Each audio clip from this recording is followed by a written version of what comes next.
शिकार खेलते खेलते अचानक मार्ग भ्रमित हो गए, तो कुछ भीलों ने मिलकर के राजा को कैद कर लिया, क्योंकि उन्हें एक नरबलि की परमावश्यकता थी। तो जहां एक व्यक्ति दिखाई पड़ा उन्होंने तो पकड़ लिया, उन्हें मालूम नहीं कौन है।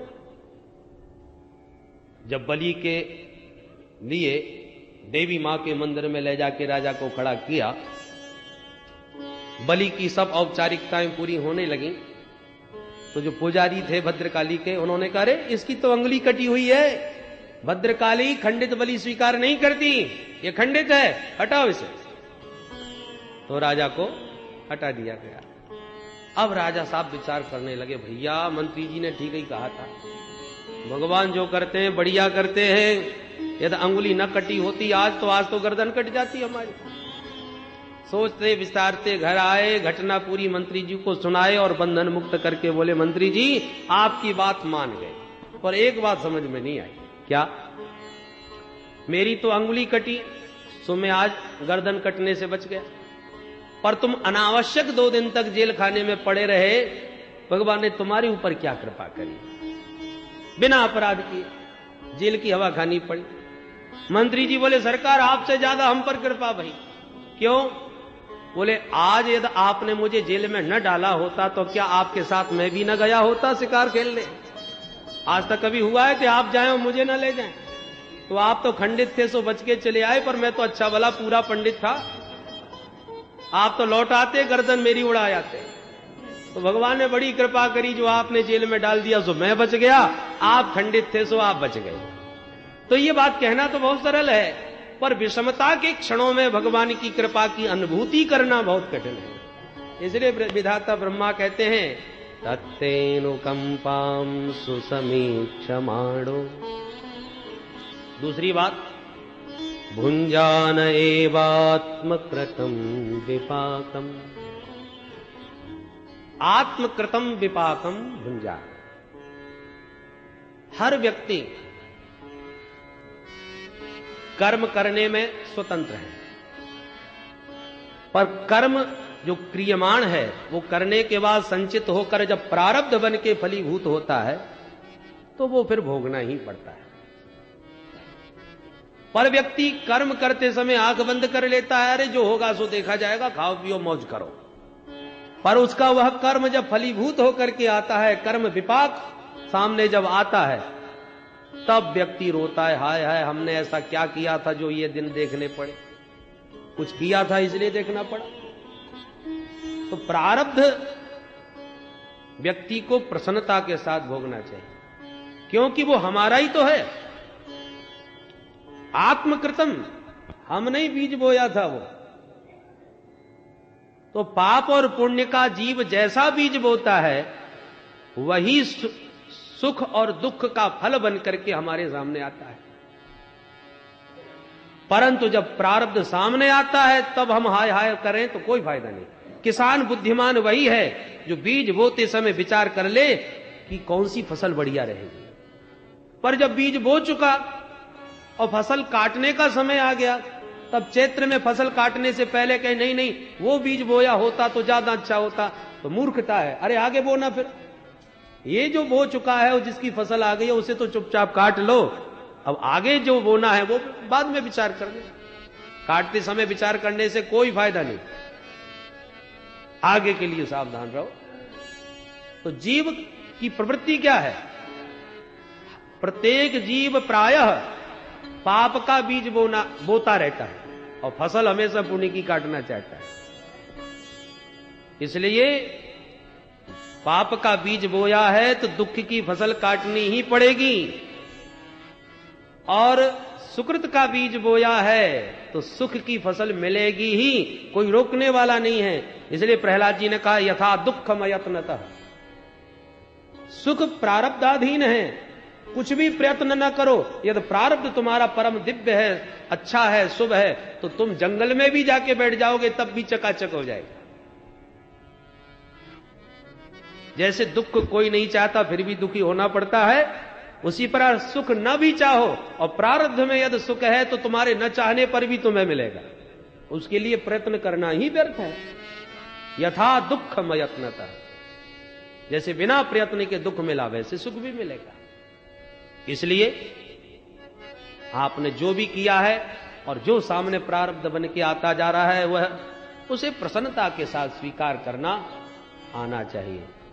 साधु पुरुष जो होते हैं, विवेकी पुरुष होते हैं, वो उसे प्रसन्नता से भोगते हैं और संसारी अज्ञानी लोग रो रो के भोगते हैं। भोग दोनों करते हैं।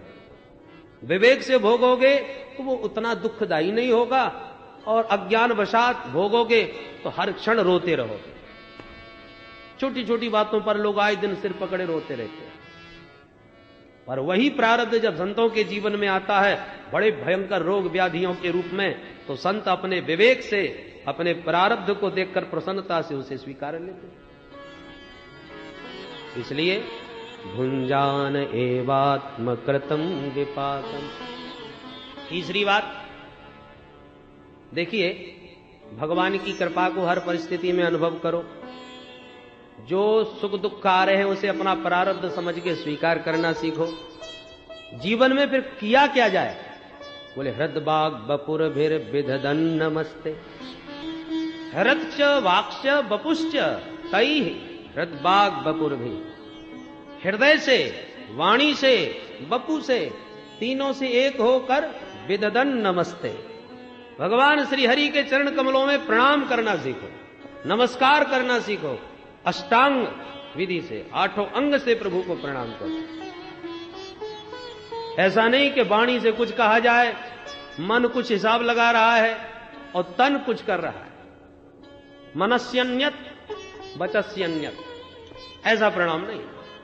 तीनों से एक होकर जिसने प्रभु को प्रणाम करना सीख लिया और ये 3 बातों को जिसने व्यवहार में, जीवन में उतार लिया, स मुक्ति पदे दाय भाग भवती। फिर आपको कुछ करने की आवश्यकता नहीं, भगवत धाम में आपका रिजर्वेशन हो गया।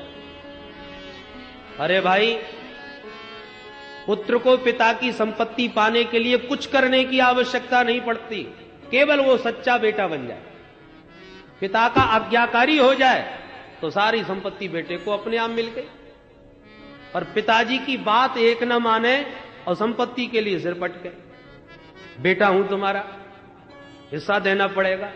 कितनी बड़ी मूर्खता है। अरे तुझे ये सब प्रपंच करने की आवश्यकता क्या? पिता की आज्ञा में चल, संपत्ति अपने आप तेरी पैदा होते ही हो जाती है। पिता की संपत्ति पुत्र के नाम। अमृतस्य पुत्राः, हम उस परम पिता की संतान हैं। जब परमात्मा की संतान है तो परमात्मा की सारी संपत्ति हमारी, मोक्ष रूपी संपत्ति हमारी, जन्म सिद्ध हमारा अधिकार है। पर हम लोग क्या करते हैं? परमात्मा को बहुत मानेंगे पर परमात्मा की एक नहीं मानेंगे। पिताजी हम आपको बहुत प्रणाम करते हैं पर आपकी एक नहीं सुनने वाले। तो ये कोई मानना हुआ? गुरुजी हम आपको बहुत मानते हैं पर आपकी नहीं मानेंगे, तो ये क्या मानना हुआ? तो परमात्मा की आज्ञानुसार शास्त्रों में जो प्रभु ने आदेश दिए हैं, सत्यम वद, धर्मम चर, मातृदेवो भव, पितृदेवो भव, आचार्य देवो भव, अतिथि देवो भव, ये सब परमात्मा की आज्ञा है। तदनुसार जीव आचरण करता रहे और परमात्मा का सच्चा ईमानदारी से पुत्र बन जाए, तो उस परमात्मा की मोक्ष रूपी संपत्ति अपने आप जीव को प्राप्त हो जाएगी। स मुक्ति पदे दाय भाग भवति। इस प्रकार से ब्रह्मा जी ने बड़ी प्यारी स्तुति करी। एक बात तो अति विनम्रता के साथ ब्रह्मा जी ने यहां तक कही, बोले सरकार, मां के गर्भ में जब बालक होता है तो उसके हिलने डुलने से, पाद प्रहार करने से मां को बड़ा कष्ट पहुंचता है। पर क्या मां उस गर्भगत शिशु के पाद प्रहार की पीड़ा का बुरा मानती है? क्या उससे बदला लेती है? कदापि नहीं। उसी प्रकार ये अनंत कोटि ब्रह्मांड सब आपके ही उदरस्थ है प्रभु, तो क्या मैं ब्रह्मा भी आपके पेट का बच्चा नहीं? यदि मैंने कोई अपराध कर ही दिया तो अपना गर्भगत शिशु मान के ही क्षमादान कर दीजिए। उत्क्षेपणम गर्भगतस्य पादयो किम कल्पते मातुरधोक्ष जागसे किमस्ति नास्ति व्यपदे सभूषितम तवास्ति कुक्षे कियदप्यनंत। हे अनंत प्रभो, मुझे क्षमा करें, इतनी नम्रता पूर्वक स्तुति करने पर भी भगवान बात नहीं कर रहे। तो ब्रह्मा जी को लगा अपनी प्रशंसा से यदि प्रसन्न नहीं हो रहे तो शायद ब्रजवासियों की प्रशंसा से प्रसन्न हो जाए, क्योंकि भगवान ब्रजवासियों से बहुत प्यार करते हैं। मां अपने बच्चे से बहुत दुलार करती है। किसी बात पर मां नाराज हो जाए तो उसके बच्चे को बढ़िया बढ़िया वस्तुएं ला करके दो, बच्चा प्रसन्न हो जाएगा तो मां अपने आप प्रसन्न हो जाएगी। तो ब्रह्मा जी अब भगवान के भक्त ब्रजवासियों की महिमा गाने लगे। अहो भाग्यम नंद गोप ब्रजौकसां यन मित्रम परमानंदम पूर्णम ब्रह्म सनातनम पूर्णम ब्रह्म सनातनम। अहो भाग्यम, चारों मुखों से भाग्य की महिमा गा रहे हैं ब्रजवासियों। कितने भाग्यशाली हैं, कितने भाग्यशाली हैं। कौन इनके परम सौभाग्य की महिमा का वर्णन कर सकता है। अरे मुझ विधाता, बड़े बड़े देवता जिनकी एक कृपामयी दृष्टि को पाने के लिए तरसते रहते हैं, शेष महेश गणेश दिनेश सुरेश सहु जाए निरंतर ध्यावे, और वही परमात्मा इस वृंदावन में ताहे अहीर की छोहरियां छचियां वर छांच पे नाच नचावे। उसी परम तत्व को ब्रज की ग्वालिनियां कहती हैं, कन्हैया ने ठुमका मार के नाच दे, तेरो नाच नी को लगो तो ताजो माखन खवाऊंगी, छांच पिवाऊंगी। और तने गोपियों की छांच के लिए ठुमुक ठुमुक करके नाचते हैं, कन्हैया मेरो नाच पसंद आयो अब पिवाएगी। लो देवता देख देख के निहाल हो रहे हैं। देखो विश्वंभर को छांच के पीछे नाचना पड़ रहा है। उस जगन्नाथ प्रभु को देखो किस प्रकार से ब्रजवासियों के क्रीड़ा मृग बन के विहार कर रहे हैं। एक बार एक गोपी लाला का दर्शन करने आई।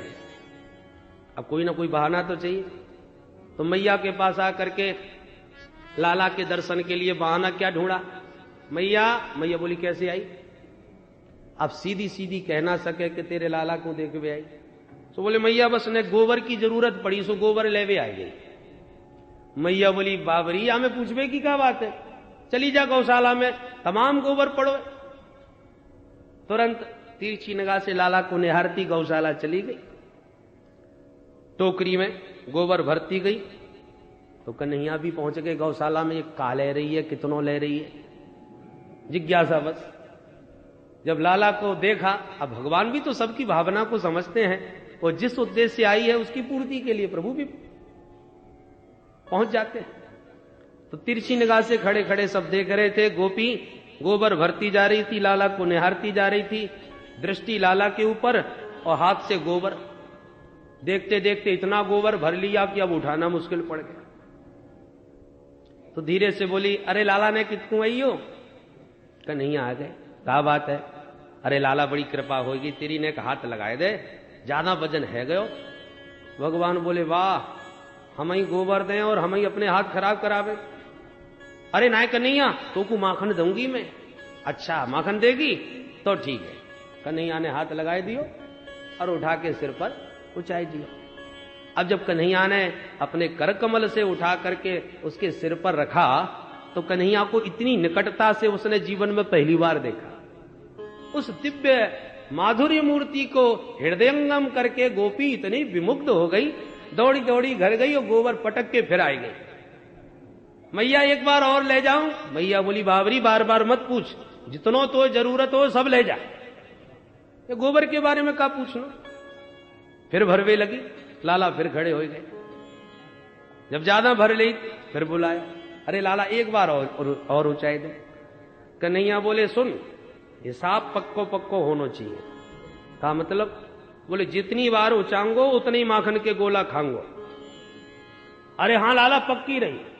कन्हैया बोले तो पतो कैसे चलेगा कि हमने कितनी बार ऊंचायो, तेरो का भरोसो कितने चक्कर लगावे। गोपी बोली तो फिर एक उपाय है। कहा। बोले तुम जितनी बार ऊंचाओगे उतने गोबर के टीके लगाती जाऊंगी, बाद में गिन करके उतना ही माखन दे दूंगी। कन्हैया बोले हाँ ये बात तूने ईमानदारी की करी। फिर क्या था ऊंचा दिया। गोपी फिर गई, खाली करके फिर आ गई। अब अनेकों बार उसका आना जाना लगा रहा, ऐसी सुंदर छटा देखने को पहली बार मिल रही है और बार बार आती है, उसका मन ही नहीं भरता। अब इतने गोबर के टीके लगे कि पूरा मुंह गोबर से भर गया। अब कोई जगह ही नहीं बची जहां टीका लगाया जा सके। कन्हैया दौड़े दौड़े भीतर आए, अरे मैया देख, जो चेहरा दिखायो मैया को बड़ी आशाई, च्योरे लाला ये गोबर गणेश कोने बना दियो तो को? अरे राम राम, पूरा मोह गोबर से पोत राखवे, चल साफ कर। जैसी कन्हैया के मुंह पर हाथ फेरो, कन्हैया ने हाथ पकड़ो, अरे मैया गजब है जाएगा, सारो हिसाब चौपट है जाएगा। का मतलब? अरे मैया जितने टीके हैं ना उतने ही माखन के गोला मिलेंगे मोको। मैया बड़ी जोर से हंसी, हे भगवान, घर में लाखन गैया हैं, दूध दही के हजारन मटका है, पर ये दारी को हमेशा माखन को ही लोभी बनो रहे। गोपियां ये सब देख देख के विमुग्ध होती हैं। ब्रह्मादिक देवता निहाल हो जाते हैं। जय हो प्रभु, परमात्मा का इतना सरलीकरण जो ब्रज में हुआ है वो कहीं भी संभव ही नहीं। इसलिए ब्रह्मा जी आज खुल करके ब्रजवासियों के सौभाग्य की सराहना करते, अघाते नहीं। अहो भाग्यम नंद गोप ब्रजऊ कसाम यन मित्रम परमानंदम पूर्णम ब्रह्म सनातन। उस सनातन ब्रह्म का इतना सरलीकरण ब्रज में। ब्रह्मा जी तो यहां तक बोल गए, प्रभु भले ही आप सर्व समर्थ हो, परंतु मुझे लगता है कि आप भी इन ब्रजवासियों के ऋण से उऋण नहीं हो सकते। भगवान बोले वो कैसे? बोले अच्छा बताओ आप कैसे उऋण होगे? भगवान बोले मैं अनंत कोटि ब्रह्मांड का अधिनायक हूं, मैं एक ब्रह्मांड का ऐश्वर्य इनको प्रदान करके उऋण हो जाऊंगा, ब्रह्मांड का मालिक बना दूंगा।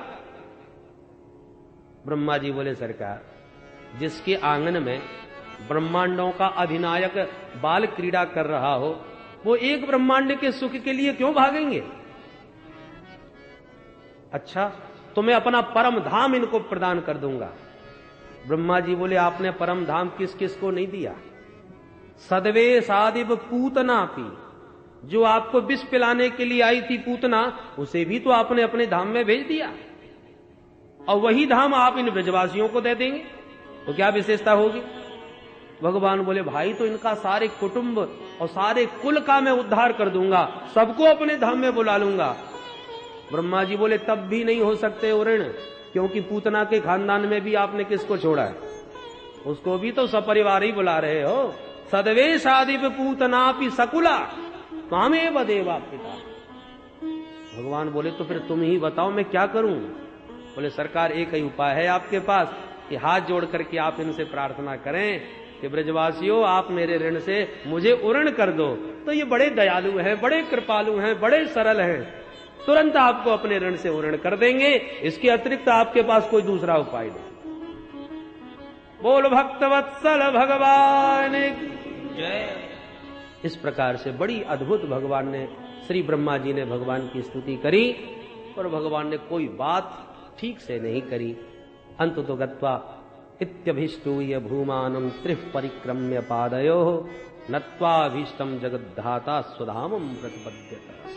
वो जगत का पिता ब्रह्मा आज ब्रह्मा श्री न हरि को प्रणाम करके प्रदक्षिणा देके, स्वामी जी इसका अर्थ करते थे त्रिः नत्वा परिक्रम्य च, 3 बार भगवान ब्रह्मा जी ने भगवान को प्रणाम किया और फिर विधिवत परिक्रमा दे करके अपने परम धाम को प्रस्थान किया।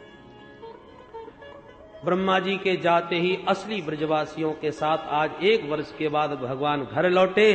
तो घर आते ही ब्रजवासी बोले अरे मैया तेरे लाला ने आज अघासुर मार दियो। भगवान दाऊ जी की तरफ देख के खूब हंसे, लो 1 साल पुरानी घटना, ये बेचारे आज की ही समझ रहे हैं, क्योंकि क्षणार्धम मैंने रेर भकाहा, वो 1 वर्ष की अवधि ब्रजवासियों को आधे क्षण के समान प्रतीत हुई। ब्रह्मा जी के ब्रह्मलोक में तो 1 दिन कितना बड़ा होता है आप जानते हैं। 1 क्षण के समान, आधे क्षण के समान बीत गया वह 1 वर्ष। अब मैया के पास कन्हैया आके बोले मैया अब तो हम तनिक समझदार है गए, बड़े है गए, आप आज्ञा करो तो अब गैया चरानो प्रारंभ कर रहे। मैया बोली ठीक है लाला, ने एक अच्छा सा मुहूर्त तो निकलवा लूं पंडित जी से। तब मैया मुहूर्त निकलवावे गई, पंडित जी ने मुहूर्त निकाल दियो, कार्तिक शुक्ल अष्टमी बुधवार। मैया प्रसन्न, कन्हैया कल अष्टमी है, कल से तू जा गैया चरावे। इतने प्रसन्न भय प्रभु, खुशी के मारे रात में ठीक से नींद ना आई। और सवेरा होते ही ब्रजवासियों को बुला के बोले, ब्रजवासी चलो अब गैया चरावे चलेंगे अपन। ब्राह्मणों को बुला करके स्वस्ति वाचन करा के, गो पूजन करा के, फिर समस्त ब्राह्मणों का पूजन प्रभु ने विधिवत किया। और आज से गोपाल बन करके भगवान ने गोचारण प्रारंभ कर दिया। बोल गोपाल भगवान की जय। मेरा गोपाल गिरधारी जमाने से निराला है। मेरा गोपाल गिरधारी जमाने से निराला है। रंगीला है रसीला है, न गोरा है न काला है। रंगीला है रसीला है, न गोरा है न काला है।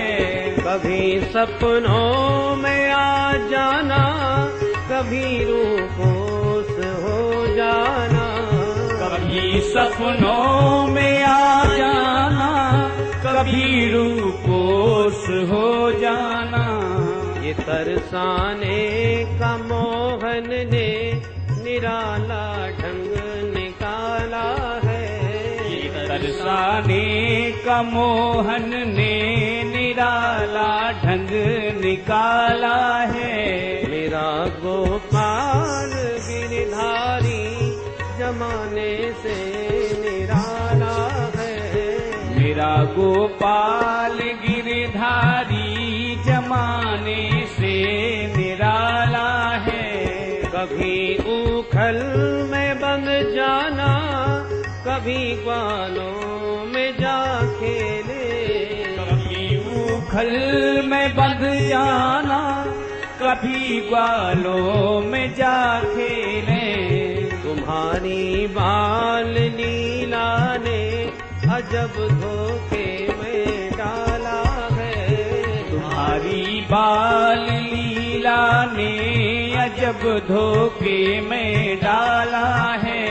मेरा गोपाल गिरधारी जमाने से निराला है। मेरा गोपाल गिरधारी जमाने से निराला है। कभी वो मुस्कुराता है, कभी वो रूठ जाता है। कभी वो मुस्कुराता है, कभी वो रूठ जाता है। इसी दर्शन के खातिर तो बड़े नाजों से पाला है। इसी दर्शन के खातिर तो बड़े नाजों से पाला है। मेरा गोपाल गिरधारी जमाने से निराला है। मेरा गोपाल गिरधारी जमाने से निराला है। तुम्हें मैं भूलना चाहूं, मगर भूला नहीं जाता। तुम्हें मैं भूलना चाहूं, मगर भूला नहीं जाता। तुम्हारी सांवरी सूरत ने कुछ जादू सा डाला है। तुम्हारी सांवरी सूरत ने कुछ जादू सा डाला है। मेरा गोपाल गिरधारी जमाने से निराला है। मेरा गोपाल गिरधारी जमाने से निराला है। मेरे नैनों में बस जाओ, मेरे हृदय में आ जाओ। मेरे नैनों में बस जाओ, मेरे हृदय में आ जाओ। मेरे मोहन ये मन मंदिर तुम्हारा देखा भाला है। मेरे मोहन ये मन मंदिर तुम्हारा देखा भाला है। मेरा गोपाल गिरधारी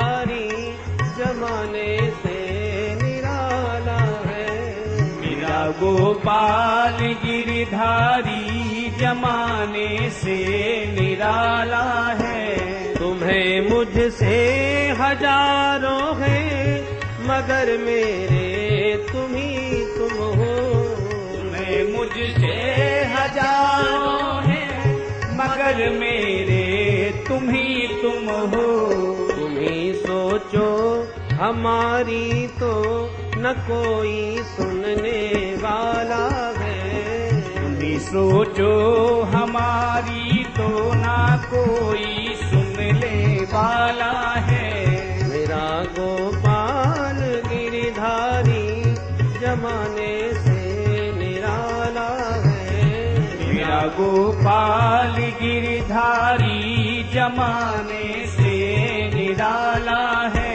रंगीला है रसीला है न गोरा है न काला है। रंगीला है रसीला है न गोरा है न काला है। मेरा गोपाल गिरधारी जमाने से निराला है। मेरा गोपाल गिरधारी जमाने से निराला है। बोल गोपाल भगवान की जय। आज गायों के पीछे पीछे प्रभु गोपाल बने गोचारण हेतु वन वन विचरण करना प्रारंभ कर दिए। एक दिन तो गोचारण करते करते वृंदावन के निकले, ताल वन में पहुंच गए। ताल वन में जाकर फलों से लदे हुए जब वृक्षों को देखा, ब्रजवासी मुग्ध हो गए। दाऊ भैया कितने रस भरे सुंदर सुंदर फल लगे हैं, पर हमें मालूम है कि इस ताल वन में एक राक्षस रहता है, धेनुकासुर। उसके डर के मारे कोई घुसता ही नहीं। दाऊ जी बोले तो तुम सब यहीं रहो, मैं अकेलो जाऊं। और अकेले दाऊ भैया प्रविष्ट भये। फलों से लदे वृक्षों को देखकर दोनों भुजाओं से पकड़ के वृक्ष हिला डाला। हजारों शब्द टपक, जितने भी फल थे टपक के नीचे गिरे। वृक्ष के हिलने का और फलों के गिरने का शब्द जब हुआ तो धेनुकासुर गधा बन के दौड़ता आया और घुमा करके पिछले दोनों पैरों की दुलत्ती दाऊ जी में मारने की चेष्टा करी। तो सतम गृहीत्वा प्रपदोर भ्रामित त्वयि कपाणिना, उसके दोनों पिछले पैर पकड़ के दाऊ जी महाराज ने आकाश में घुमा करके वृक्ष में मारा। सो गोविंदाय नमो नमः। वृक्ष भी टूट गया और धेनुकासुर भी ठिकाने लग गया। ब्रजवासियों ने जय जयकार बोल के खूब चकाचक फल खाए, पोटरी बांध बांध के अपने घर भी लाए। परंतु प्रभु ने विचार किया, फल का दुरुपयोग धेनुकासुर से हो रहा था, सो भगवान श्री दाऊ भैया ने उसे ठिकाने लगा कर फलों को मुक्त कर दिया सबके लिए। अब जल को दूषित कर रहा है काली नांग, तो उसे मार के भगाने का काम मुझे करना पड़ेगा, क्योंकि दाऊ जी हैं हमारे शेष नांग और मुझे मारना है काली नांग। इसलिए ये काम तभी किया जाए जब दाऊ जी मेरे संग न हो। अन्यथा हो सकता है अपनी जाति का पक्ष ले बैठे। तो भगवान ने आज क्या किया कि मैया तो दाऊ जी का जन्मदिन उत्सव धूमधाम से घर में मना रही थी और भगवान बिना दाऊ जी को लिए कुछ ग्वालों के साथ काली दह पर क्रीड़ा करने पहुंच गए। गायों ने जैसी विषाक्त जल पिया तो सब मरणासन्न हो गई, आंखें निकल गई, मूर्छित होकर गिर पड़ी। भगवान को बड़ा कष्ट हुआ, मेरी गौ माता को कष्ट देने वाले इस दुष्ट काली नांग को छोड़ूंगा नहीं। अमृतमयी दृष्टि से भगवान ने गायों को तो शुद्ध कर दिया, उसका सब विष दूर कर दिया, परंतु काली नांग को दंड देने के लिए कदम पर गोविंद चढ़ गए। विलोक्य दूषितां कृष्णां कृष्णः कृष्णाहिना विभु तस्या विशुद्धिमन्वीक्षन् सर्पं तमुदवासयत्।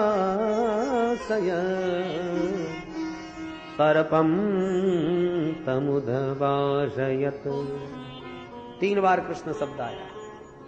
विलोक्य दूषितां कृष्णां कृष्णः कृष्णाहिना विभु। भगवान श्री कृष्ण ने कालिंदी कृष्णा में कालीय कृष्ण को देखा तो आज उसे मार भगाने का विचार पक्का बना लिया, क्योंकि मैं कृष्ण कृष्णा मेरी कालिंदी, तो हम कृष्ण और कृष्णा के बीच में तीसरा कृष्ण कहां से घुस गया? प्रेम गली अति सांकरी, यहां में दो न समाए। पुराणांतर ये भी प्रसंग है कि भगवान ने कंदुक क्रीड़ा करी और जानबूझ के श्री दामा की गेंद काली दह में फेंक दी, पर यह भागवत का प्रसंग नहीं। और गेंद लेने के बहाने कदम पर चढ़ गए। ब्रजवासी घबरा गए, कन्हैया गिर मत जाइयो भैया। भगवान बोले बिल्कुल मत घबराइयो, मैं तो 1 मिनट में अभा ले आऊं। और कहते कहते कन्हैया ने एकदम छलांग मार दी।